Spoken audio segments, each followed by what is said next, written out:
Bonjour tout le monde, mon nom est Karen Laouri, je suis la propriétaire de Instant du Palais, le seul restaurant ivoirien ici à Toronto et je vous invite à découvrir mon histoire et mon restaurant à l'intérieur.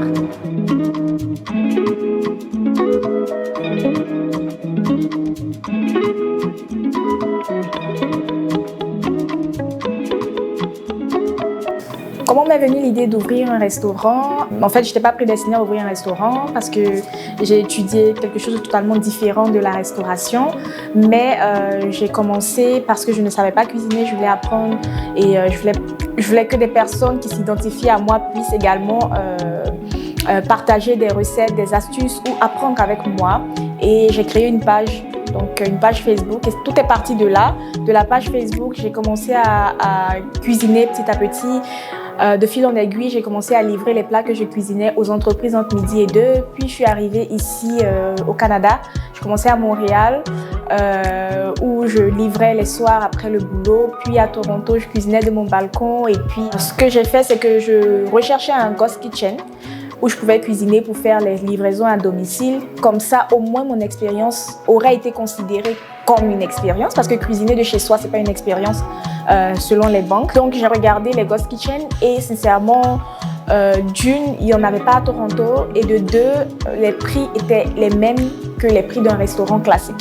Donc, quand je pesais le pour et le contre, j'ai jugé bon d'ouvrir un restaurant directement avec tous les risques qui allaient avec, surtout que je n'avais pas de fonds de trésorerie, mais vraiment, je suis partie avec tout ce que j'avais et c'est vraiment très, très difficile de se lancer en entrepreneuriat et particulièrement en entrepreneuriat dans la restauration.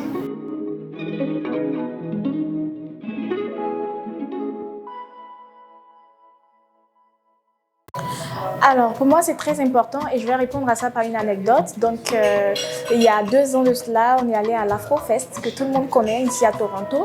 Et moi, j'étais très contente parce que c'était la première édition pour moi, je ne connaissais pas. Et je me suis dit, ah, l'Afrofest, super, on va manger du tiède. Donc, moi, j'allais vraiment manger du tiède parce qu'il n'y a personne qui fait du tiède à Toronto. Et j'ai été déçue parce qu'il n'y avait aucun stand francophone ouest-africain, aucun. Ni Mali, ni Guinée, ni Côte d'Ivoire, aucun. Et c'est à ce moment-là que j'ai compris qu'on était vraiment sous-représentés, alors qu'il y a quand même une communauté assez importante ici à Toronto. Donc moi, mon but justement en ouvrant le restaurant, c'était de justement mettre notre nom sur la carte, comme on le dit, mais surtout faire connaître ma culture à l'international. Parce que c'est ça le point, c'est qu'on ne nous connaît pas. Qui sommes-nous? Donc c'est vraiment de faire connaître la Côte d'Ivoire à l'international et l'Afrique de l'Ouest francophone en général à l'international. Donc c'est quelque chose qui est très très important pour moi parce que je sais qu'on a beaucoup à offrir du fait de nos différentes cultures. Dans mon seul pays, on a 70 ethnies, plus de 70 ethnies et chaque ethnie a sa culture. Donc imaginez un peu toute la partie francophone de l'Afrique de l'Ouest. Donc pour moi, la représentation est très très importante.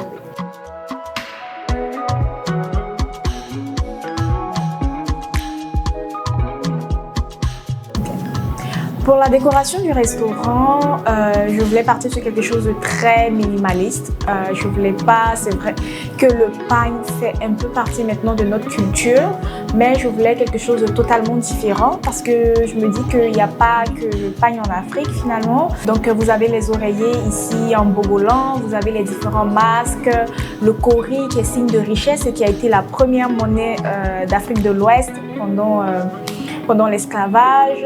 Vous avez les lampes en paille et en case, donc qui représentent vraiment nos villages en Afrique. Sur le mur en bas, vous verrez le mot argent dans différentes langues africaines. Donc j'ai demandé à mes abonnés sur Instagram comment est-ce qu'on disait le mot argent dans leur langue. Et vous savez ce tableau, ces magnifiques femmes donc, qui me font penser au peuple Maasai.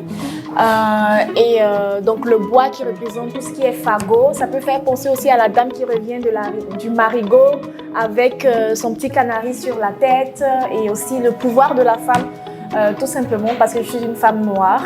Donc voilà un tout petit peu et puis je pense que c'est assez représentatif de qui je suis et d'où je viens et voilà. L'attiéké, c'est le repas emblématique de la cuisine ivoirienne. Et sur une autre note, le best-seller ici au restaurant, c'est le choukouya de goat, de chèvre. Donc chez nous, on dit choukouya, mais en fait, c'est la façon de cuire la viande parce qu'il peut y avoir le choukouya de bœuf, de poulet.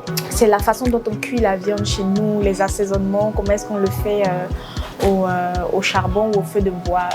Donc ça, c'est le best-seller. Et donc, tu prends un goat et tu prends de la chiquée avec.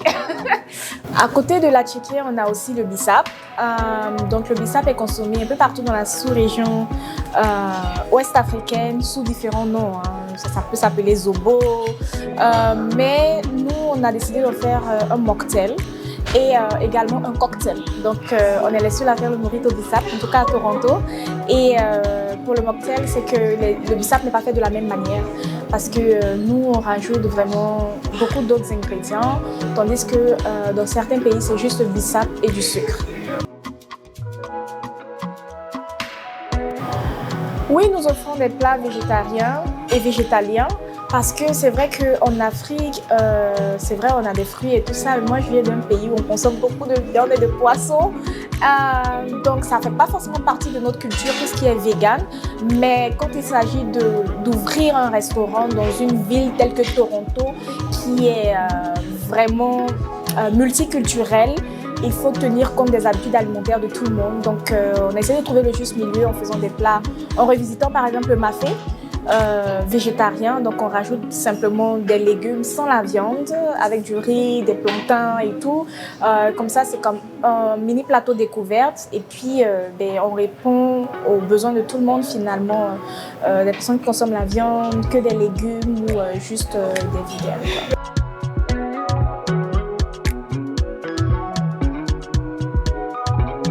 Je pense que c'est très important de faire attention au service client et de faire un suivi également avec les clients sur ce qui est de la satisfaction parce que c'est une suite logique finalement, tout est lié.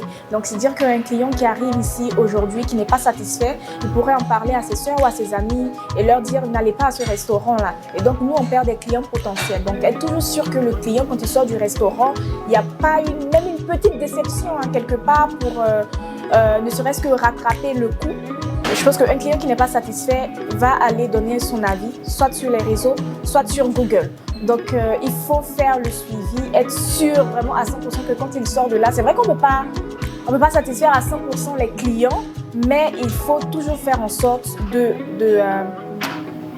prévenir les mauvais avis, faire attention à tout ce qui est détail, mais vraiment dans le détail, ça peut être un rien. Le restaurant Instant du Palais est situé au 557 Mount Pleasant Road, sur l'intersection Mount Pleasant and Belsize. Vous avez deux stations de métro à proximité, Davisville et Eglinton. Nous sommes également disponibles sur Uber Eats. Vous pouvez nous solliciter pour tout ce qui est événements. Nous faisons des traiteurs, nous participons aux événements.